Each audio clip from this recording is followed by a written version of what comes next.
Hello friends, एक बार फिर आपके सामने एक नया टॉपिक लेके करंट अफेयर से रिलेटेड टॉपिक है। इंतहाई इम्पॉर्टेंट है। आप इसको ना सिर्फ इंफॉर्मेशन ही न समझिएगा, इसके अंदर मैंने हिस्टोरिकल पर्सपेक्टिव्स को भी कवर करने की कोशिश की है। पूरा वीडियो देखिएगा, आपको फ़ायदा होगा यकीनन। मेरा नाम मोहम्मद नौफल सफ़ान है, belongs to sir Naufal academy. ज़रूर मुझे सपोर्ट कीजिए, इसलिए प्लीज़ सब्सक्राइब का बटन ज़रूर दबाइए, ये मेरे लिए बेनिफिशियल रहता है। इन सितंबर 2018 United States of America passed both Russia and Saudi Arabia to become largest global crude oil producer। तो जनाब, जिन लोगों को नहीं पता, 2018 के अंदर ही अमेरिका जो है वो 2 साल पहले ही ये सब कुछ कर चुका है, यानी कि सऊदी अरेबिया को भी जो है वो क्रूड ऑयल प्रोडक्शन के अंदर पीछे छोड़ दिया। कहाँ अमेरिका जो है वो तेल को ख़रीदता था अपनी ज़रूरियात को पूरा करने के लिए, और अब जो है उसके पास दुनिया का सबसे ज़्यादा क्रूड ऑयल खाम तेल जिसे हम कहते हैं। क्रूड ऑयल यानी कि जो रिफ़ाइन नहीं हुआ वो होता है, छना हुआ नहीं होता। रिफ़ाइन होने के बाद वो चीज़ बनता है जो पेट्रोल की टंकी में हम डालते हैं मोटरसाइकिल और गाड़ी में, ठीक है जी। तो क्रूड ऑयल जो है वो ज़मीन से निकलता है और उसके बाय प्रोडक्ट्स होते हैं बहुत सारे, मेरे ख्याल से 100 से ज़ायद बाय प्रोडक्ट्स हैं। और आखिरी बाय प्रोडक्ट जो है तारकोल होता है, जो कि आप रोडों पे बिछाते हैं। प्लास्टिक भी इसी में से ही निकलता है। तो बहरहाल ये तो बहुत सा डीजल है, हाई ऑक्टेन और दूसरे पेट्रोल, सब के सब इसी के अंदर से ही निकलते हैं। मिट्टी का तेल जिसे हम घासलेट कहते हैं, और जो है वो केरोसिन भी कहलाता है, सब इसी की प्रोडक्ट्स हैं, बाय प्रोडक्ट्स हैं। कहता है when United States of America start exporting oil. ये भी एक सवाल है कि इन्होंने कब एक्सपोर्ट करना शुरू कर दिया। तो अमेरिका की मुख्तलिफ रियासतें थीं, वो अपने तौर पे काम कर रही थी। 1949 के अंदर से ये होना शुरू हो गया।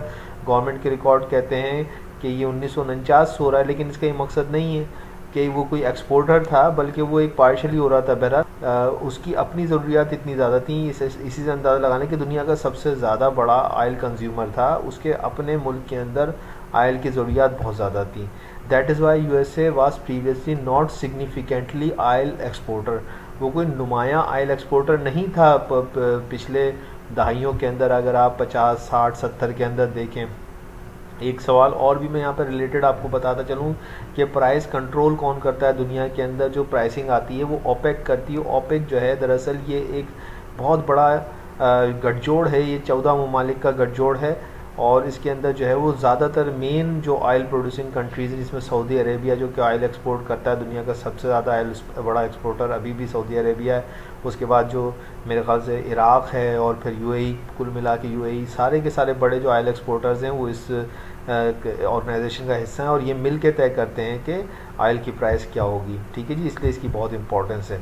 कहता है how and why United States of America become largest oil producer of the world in 5 years. अब देखिए 2014 वो साल था जब दुनिया के अंदर जो है वो ऑयल की डिमांड बढ़ रही थी, और जो है वो बहुत अच्छे पैसे मिल रहे थे, एक एक लीटर के लिए लोग परेशान हो रहे थे। तो बूम था डोमेस्टिक क्रूड ऑयल की प्रोडक्शन के अंदर। शैल ऑयल की डिस्कवरी है। शैल ऑयल जो है इसने कि जो है वो हर तरफ जो है वो अमेरिका के अंदर लोग जो है इन्वेस्टमेंट कर रहे थे ऑयल की इंडस्ट्री के अंदर, और उसकी वजह ये थी कि शैल ऑयल डिस्कवर हुआ था। इनका जो एक डेकोडा, एक नॉर्थ डेकोटा इनकी रियासत है, वहाँ पे ये शैल ऑयल बहुत ज़्यादा था। तो बहरहाल ये 2014 से 2019 तक आप देखें इनकी 8.8 मिलियन बैरल्स पर डे की जो इनकी कैपेसिटी थी, बढ़ के 12.2 मिलियन बैरल पर डे। तो ये है US शैल बूम। ये शैल एक टर्मिनोलॉजी है, कहता है, और ये शैल एक ख़ास किस्म की रॉक्स होती हैं, और उसके अंदर से तेल निकालने का एक ख़ास तरीक़ा होता है, और वो इन लोगों ने बहुत इफ़ेक्टिवली इस्तेमाल किया। हालांकि उसके लिए ख़र्चा चाहिए होता है, पैसा चाहिए होता है, लेकिन उस ज़माने के अंदर अमेरिकन गवर्नमेंट ने 2009, 10, 11, 12 और 13, 14 ये जो वो 2010 के बाद के जो साल हैं, उसमें अमेरिकन गवर्नमेंट ने भी कुछ ऐसी सपोर्टिंग स्कीम्स दी, बैंक्स ने लोन दिए।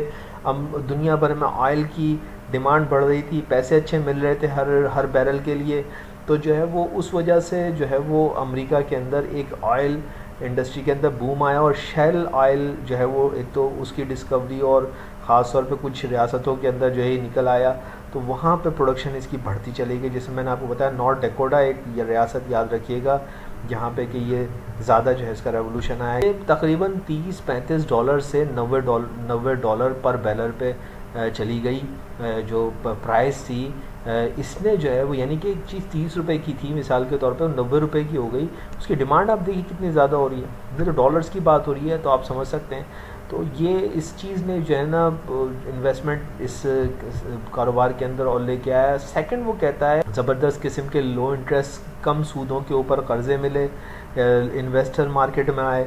पैसा जब जिस चीज़ के अंदर आता है, जिस इंडस्ट्री के अंदर, आपको पता है वो इंडस्ट्री बूम करती है, ठीक है। तो जाहिर सी बात सरप्लस चीज़ मार्केट के अंदर आ गई, जिसने कि जो है वो ऑयल की प्राइसेस को नीचे दोबारा से लाना शुरू कर दिया। Prices for West Texas crude fell from 106 barrel per barrel in June 2014 to 32 barrels in January 2016।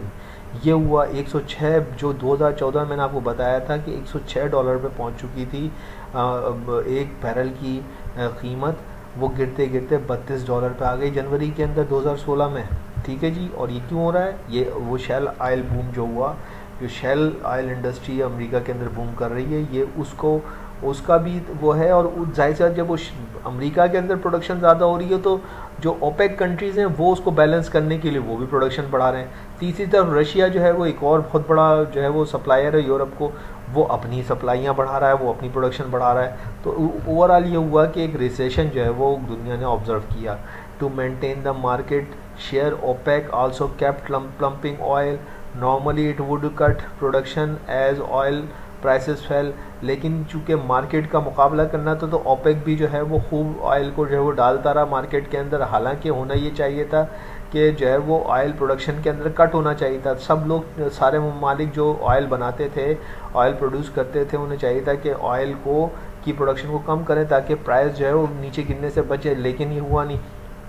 2018 के अंदर आप देख सकते हैं कि मज़ीद जो है वो इंक्रीज़ आया, इसके अंदर 16% जो है वो पेट्रोलियम और 12% नेचुरल गैस मज़ीद जो है वो इसकी प्रोडक्शन में और मज़ीद जो है वो बढ़ोतरी आ गई। The United States surpass Russia in 2011 to become the world's largest producer of natural gas. और ये शेल गैस की वजह से ही जो है वो अमेरिका को ने जो है वो रशिया को पीछे छोड़ दिया गैस प्रोडक्शन के अंदर, जो कि चीता था यूरोप का। रशिया जो है पूरे यूरोप के अंदर पाइपलाइंस के ज़रिए से रशिया ही जो है वो गैस सप्लाई करता है पूरे यूरोप को, ठीक है जी। And surpass the Saudi Arabia in 2018 to become the world largest producer of petroleum. और इसके साथ साथ जो है पेट्रोलियम का भी सबसे बड़ा प्रोड्यूसर बन गया। पेट्रोलियम मीन्स कि पेट्रोलियम, ये क्रूड ऑयल नहीं है, पेट्रोलियम की बात कर रहा है। इसका मकसद ये कि वहाँ पे ऑयल रिफाइनरीज भी लग रही हैं जो छानती हैं पेट्रोल को, क्रूड ऑयल को छानती हैं, उसको प्रोसेस करती हैं और पेट्रोलियम में कन्वर्ट करती हैं। तो वो इंडस्ट्री भी वहाँ पे बहुत ज़बरदस्त तरीके से लगती चली गई। तो यानी कि एक मुल्क ने जो है वो धूम मचा दिया। अगस्त 2019 आपको बिल्कुल मैं नज़दीक ले आया हूँ, अगस्त 2019 तक अमेरिका छा गया। यानी कि इसका मुकाबला करने वाला अब इस वक्त दुनिया के अंदर कोई नहीं था। सऊदी अरेबिया भी जो है वो अब इसके आगे जो है वो कहीं छोटा दिखना शुरू हो चुका था। तो ये आपके सामने एक छोटा सा इसको आप वीडियो स्टे करके पॉज करके देख लीजिएगा। 2008 से 2018 तक की जो है वो कंपैरिजन है यूनाइटेड स्टेट्स, रशिया और सऊदी अरेबिया की। मैं टाइम बचाने के लिए इसको आगे बढ़ा रहा हूँ। कहता है US crude oil production increase by 17% in 2018, setting a new records of nearly 11.0 million barrels per day, equivalent to 2.8 quadrillion British thermal units in energy terms. America के अंदर तो ऐसा लग रहा है कि सब मिल के जो है वो बस इसी इंडस्ट्री के पीछे हाथ धो के पड़ गए। सब ने इसमें दबा के पैसा इन्वेस्ट किया और आप देखिए कि प्रोडक्शन कहाँ से कहाँ आ गई, गैस की भी और पेट्रोलियम की भी और क्रूड ऑयल की भी, तीनों चीज़ों की। अब देखिए ये जो रशिया है ये 60% यूरोप को जो है वो ऑयल और गैस देता है। और इसकी एक खूबसूरती ये है कि ये पाइपलाइनों के ज़रिए से देता है। ये कोई बहरी जहाज़ों में लोड नहीं कराता है, ये डायरेक्ट पाइपलाइनों को खोलता है और धमाधम पूरे यूरोप के अंदर जो है वो गैस भी सप्लाई करता है और पेट्रोल भी सप्लाई कर देता है। तो ये सस्ता ही पड़ता है यूरोप को, वैसे उसमें ट्रांसपोर्टेशन का भी खर्चा कम होता है। दूसरी तरफ ये कि ये जब अमेरिका के अंदर 2018 के अंदर ये बूम आता है तो रशिया भी जो है वो अपनी एक्सपोर्ट को और अपनी प्रोडक्शन को बढ़ाना शुरू कर देता है उसको बैलेंस करने के लिए, ठीक है जी। Russian natural gas production increase by 7% 2018 which exceeded growth in export. और इसी वजह से जो है वो जब उसकी रशिया ने गैस की भी प्रोडक्शन को बढ़ाया तो उसकी भी जो है वो एक्सपोर्ट और मज़ीद बढ़ गई। सऊदी अरेबिया कैसे पीछे रह जाता भाई, इसने भी सऊदी अरेबिया ने भी 2018 तक कुछ स्लाइटली इंक्रीज़ की प्रोडक्शन, लेकिन जो सबसे इसकी रिकॉर्डेस्ट हाईएस्ट प्रोडक्शन थी वो 2016 के अंदर थी, उससे आगे फिर भी नहीं गया। नवंबर 2018 के अंदर जो है वो सऊदी अरेबिया भी पीछे नहीं रह सका, उसने भी जो है वो एक बेहतरीन किस्म की ज़बरदस्त किस्म की प्रोडक्शन जो है वो मार्केट में फेंकी। दिसंबर में बहरहाल एक मुआहदा हो गया जिसके तहत सब ने तय किया कि भाई अब ऑयल प्रोडक्शन को हम कट करेंगे ताकि जो है वो पेट्रोलियम के पैसे जो हैं वो नीचे नहीं आए, और सब इसको कट करेंगे। इवन ये कि ओपेक भी करेगा, क्योंकि आपको मैंने पहले बता दी कि ओपेक जो है वो पैसे जो है पेट्रोलियम की जो रेट हैं उनको जो कंट्रोल करता है ओपेक करता है, तो जाहिर सी बात है वो प्रोडक्शन ज़्यादा हो रही है तो प्रोडक्शन को कट करना पड़ेगा ताकि जो है वो प्राइसेस को संभाल सकें। लेकिन ऐसा हुआ नहीं, रशिया नहीं माना, अमेरिका नहीं माना, ये ओपेक कंट्रीज़ नहीं है इसलिए माने नहीं। नॉर्थ डकोटा को थोड़ा सा यहाँ पे बता रहा हूँ कि नॉर्थ डकोटा जो है वो साउथ डकोटा के ही बराबर में एक अमेरिका की रियासत है। 50 रियासतें अमेरिका के अंदर यूनाइटेड स्टेट्स कहलाती है। ये 50 रियासतों का मलबूबा है, यूनिफिकेशन है, इसका कैपिटल बिस्मार्क है और लार्जेस्ट सिटी फार्गो है। और यहाँ पे जो है वो आपको पता चलना चाहिए कि यहाँ पे जो है वो एक द बैकन फील्ड है नॉर्थ डकोटा के अंदर, and Montana is the largest producing shale oil reserves हैं। ये जो दो जगह हैं यहाँ पे जो है वो डकोटा के अंदर जो है वो शेल ऑयल जो है वो ज़बरदस्त तरीके से निकल रहा है, जिसने कि ऑयल प्रोडक्शन को कहीं से कहीं पहुंचा दिया। चंद साल पहले की बात है कि नॉर्थ डकोटा किसी नक्शे पे नहीं था, कोई जानता ही नहीं था कि नॉर्थ डकोटा क्या है। जो चंद साल पहले डकोटा को लोग जानते नहीं थे अमेरिका के अंदर के अमेरिका की किसी रियासत का नाम नॉर्थ डकोटा भी है, आज वो अमेरिका की मेन जो है वो रियासत बन गई, क्योंकि यहाँ पे जो है वो टेक्सास जो कि अमेरिका की सबसे बड़ी रियासत है जहाँ से ऑयल निकलता है, उसके बाद दूसरे नंबर पे आ गई है। ठीक है जी, यहाँ से गैस भी निकल रही है, यहाँ से ऑयल भी निकल रहा है, और ये कौन सी किस्म है ऑयल की? Shale oil. और शेल ऑयल को याद रखिए कि शेल ऑयल और क्रूड ऑयल सेम ही है, ठीक है ना। कहता है कि जब पहले जो है वो 70% तक भी कुछ रियासतें अमेरिका की ओपेक से जो है वो तेल ख़रीद रही थी, लेकिन अब ऐसा नहीं है। 10 साल बाद America United states produce only 5 billion barrel of oil, यानी कि 10 साल पहले अमेरिका जो है वो सिर्फ 5 मिलियन बैरल्स ऑयल जो है वो एक दिन में पैदा कर रहा था, अब अमेरिका 9.10 मिलियन बैरल ऑयल पर हर दिन में पैदा कर रहा है। तो आप इसकी प्रोडक्शन देखिए कहाँ से कहाँ चली गई। And sometimes in 2019 USA has overtaken Saudi Arabia, और जो है वो 2019 के अंदर तो अमेरिका ने सऊदी अरेबिया को भी पीछे छोड़ दिया। दुनिया के अंदर अमेरिका का ऑयल और अमेरिका की गैस जा रही है, कहीं पे पाइपलाइंस के ज़रिए कनाडा और मैक्सिको में पाइपलाइंस के ज़रिए और टैंकर्स के ज़रिए यूरोप के अंदर भी पहुंच रही है।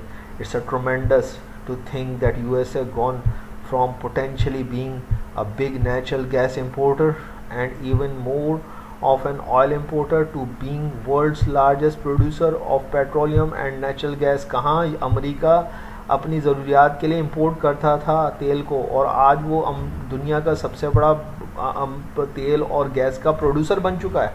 तो ये तो वाकई में रेवोल्यूशन है जनाब।